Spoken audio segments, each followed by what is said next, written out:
What is up, everybody? Matt Gajewski here with the Odd Shopper channel, and we are talking all things UFC 276, Israel Adesanya versus Jared Cannonier, Max Holloway versus Volkanovski 3, and we're going to give you 3 bets. But before we get started, make sure to hit that thumbs up button, subscribe to the channel, and hit the notification bell so you know when this and all content goes live.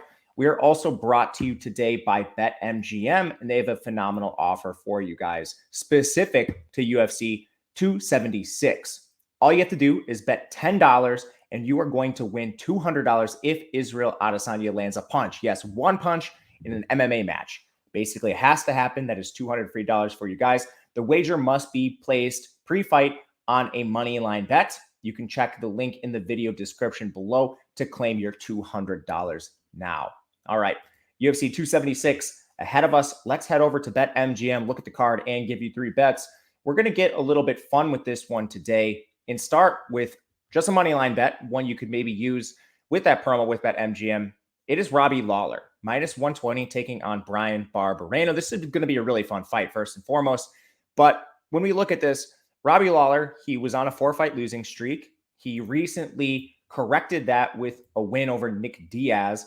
And it was a solid win at that. When we look at Robbie Lawler, he's fought some of the best competition in the UFC. And those losses came to Neil Magny, Colby Covington, Ben Askren, and Rafael dos Anjos, 4 of the best fighters in that division. Looking at Barberena, he's 3-3 in his most recent fights. He fought Vicente Luque, was a KO loss. Randy Brown, another KO loss. Anthony Ivy, a decision win, not great competition. He lost to Jason Witt. Then he had decision wins over Darian Weeks and the split decision over Matt Brown that he arguably should have lost.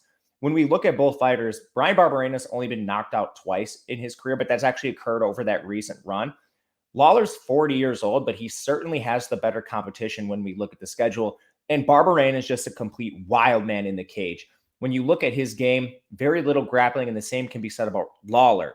Even at 40 years old, I think Lawler still has the skills to take advantage of a reckless Barberena in this style of fight, which should be standing up the entire time. So for me, it's going to be Robbie Lawler minus 120. If you're looking for some interesting ones, I'm also very much interested in Lawler inside the distance at plus 330 because of how reckless this fight could be at times. Going to our next bet, we talked about Israel Adesanya in the promo. He just has to land that one punch for this to be $200 free dollars for you guys. But instead of going to the straight money line, which is at crazy at this point, minus 500, I want to look at some props for Israel Adesanya. If you go to method of victory on BetMGM, you can find Adesanya by KO at plus 150 here.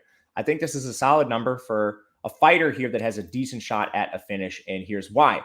Overall, this fight is minus 110 to go to decision, so a little more than 50% of the time it goes to decision. But again, Adesanya is a minus 500 favorite. He's a premier kickboxer, and he's 15 knockouts in his career. Cannonier is 15-5, but 2 of his losses have occurred via knockout. They were against Dominic Reyes and Sean Jordan. Now, neither of them fight in the current weight class where Cannonier is now. He's now dropped to middleweight. But we've seen Cannonier rocked and knocked down multiple times in his career. He got knocked down against Brunson in their last fight, knocked down against Whitaker, Dominic Reyes, Jan Blachowicz. It's a lot of knockdowns and a guy taking a lot of damage here, now fighting perhaps the best kickboxer in all of MMA. And this is also a massive step up in competition for Jared Cannonier. When he's taken this kind of step up, it hasn't always gone well for him. And we've seen that in his decision loss to Robert Whitaker. When we look at the level of competition, his most recent wins for Cannonier came against Kelvin Gastelum, who's now 1-5 in his last 6 fights, in Brunson. So again, not the best level of competition. Adesanya's is much better. You have wins over Gastelum, Whitaker twice, Yoel Romero, Paulo Costa, Marvin Vittori. And that includes knockdowns against a lot of those opponents, including Robert Whitaker. So when we look at the potential for a KO here, I think Adesanya certainly has that power with his technicality and the striking advantage he does hold in this matchup. Going to our last prop, it is actually going to be another prop here. We are going to go to a fight that I really like on this main card here. It is going to be Pereira versus Strickland. And this is a hot fight, definitely in the same division here. Going to all wagers, method of victory. I think if you can find a round prop, over 1.5 is sitting out there somewhere. It's not available on BetMGM. But if you want to look at this to finish by a decision for Alex Pereira, Plus 450 here. And there's a couple reasons I like this. The books are obviously expecting a finish at some point with Pereira plus 150 to knock out Sean Strickland. But decision, I think, is a better bet in terms of value. Both fighters are extremely aggressive here. Strickland lands 5.53 strikes per minute. Pereira, he's at 5.86, but both of them have good striking defense. Strickland only absorbs 3.94 strikes per minute, and that's with 65% striking defense. Pereira is kind of the same.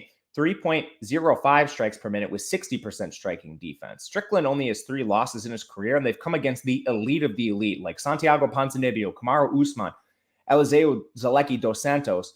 Pereira only has 1 loss. He's very new to MMA. He only has 6 fights there.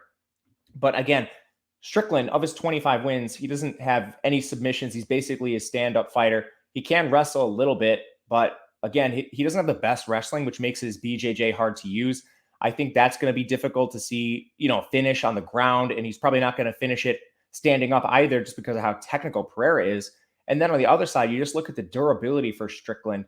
Rarely finished, only once in his career, and he's going to decisions with some of the best fighters in the UFC. He went to decision against Kamaru Usman. I mean, that's pretty ridiculous. So both fighters overall very durable, possess solid striking defense that counteracts the strength of their opponent directly. I think there's a decent shot this goes to decision. And Pereira, the A side of this fight, if you can get him plus 450, definitely the superior striker. Like that a lot here.